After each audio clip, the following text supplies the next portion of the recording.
Здравейте, сега ще ви покажа как да наредите купче на Рубик по метода за начинаещи. Нека да започваме. Първо трябва да наредите първата си страна, която и да е тя. В моят случай аз избирам бялата. И да започваме. Първо нареждаме нея. И сега ще ви покажа някои случаи. Първо ще ви обясня как да качите това тук. Много е лесно. Дърпате го насам, сваляте и си го слагате. Ето, качи се горе.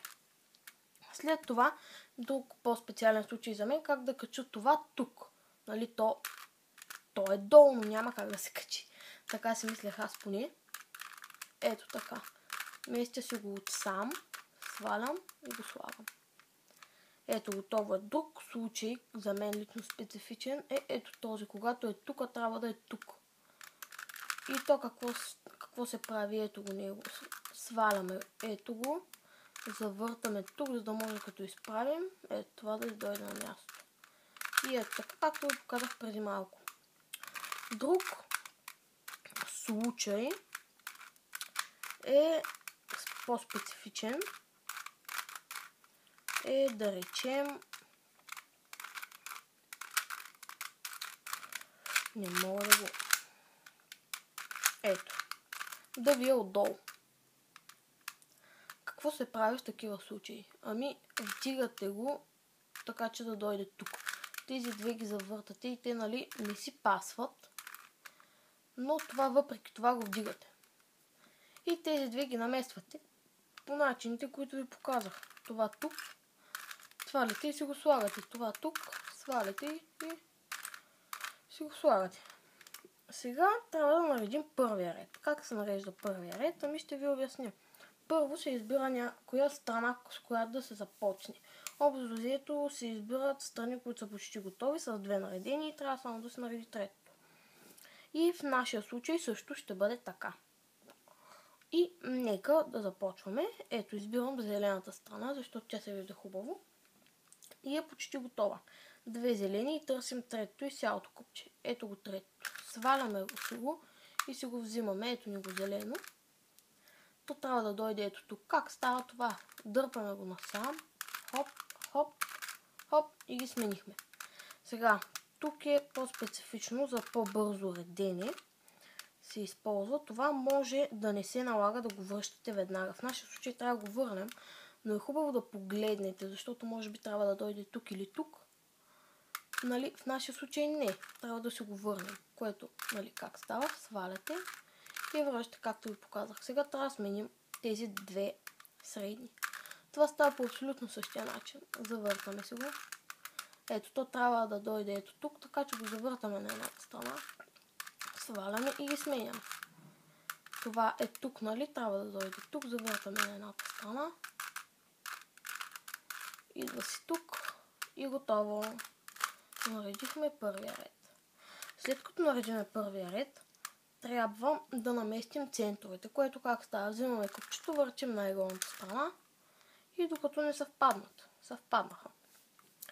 Сега за втория ред ще ви трябва формула, която ще ви покажа сега. Първо наместваме така, че да стане черта и този цвят, нали, тук от чертата да не съвпадат. Когато не съвпадат, просто поглеждате този цвят, той трябва да дойде ето тук, при зеленото. Завъртаме на противоположната страна, трябва да дойде тук, значи завъртаме насам.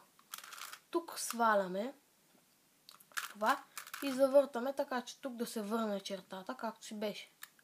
Тук вдигаме това, нали, за да се поправи бялото и той трябва да дойде тук. И как? Както ви показах преди малко. Така и така. И хоп, получи се. Следващото, което трябва да направим е ето тук. Зелено и синьо. Долният цвят не се различава.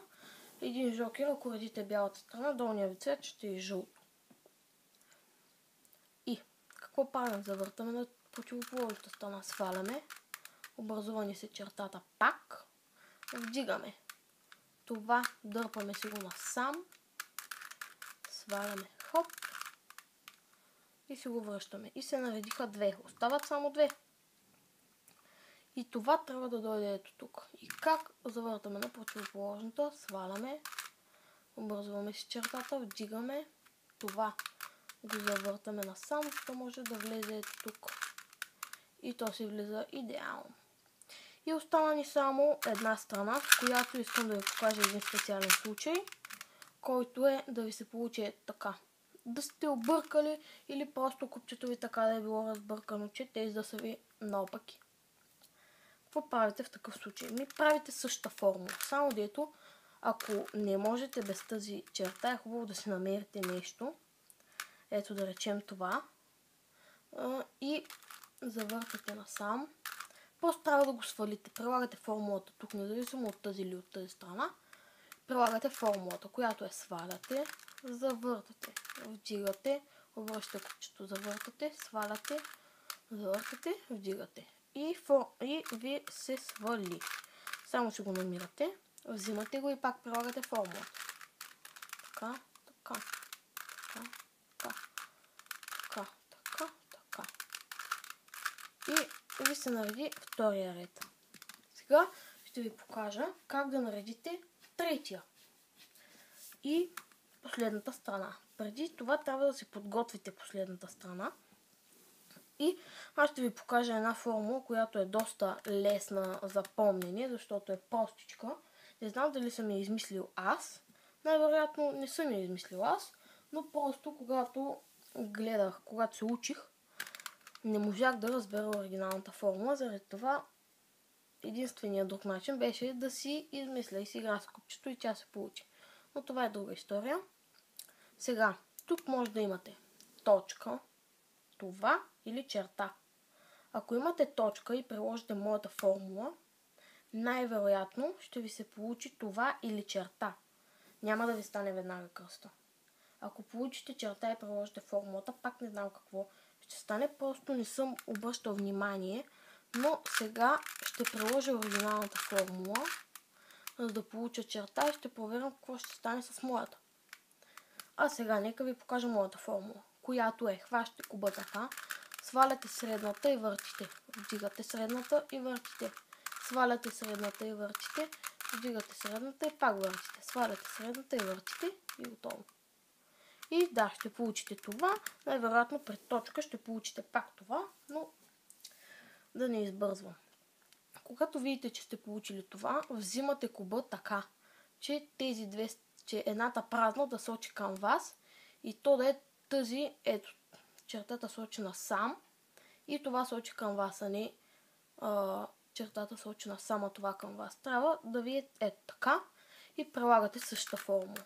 Много е просто за помнене, защото само сваляш и въртиш, вдигаш и въртиш, сваляш и въртиш, вдигаш и въртиш, а взето сваляш и дигаш и въртиш. Това е. И ето, стана кръста. Нямал съм случай тази формула да не ми се получи. Надявам се и да нямате. И вие да нямате. Ако имате, с удоволствие ще ви покажа оригиналната формула.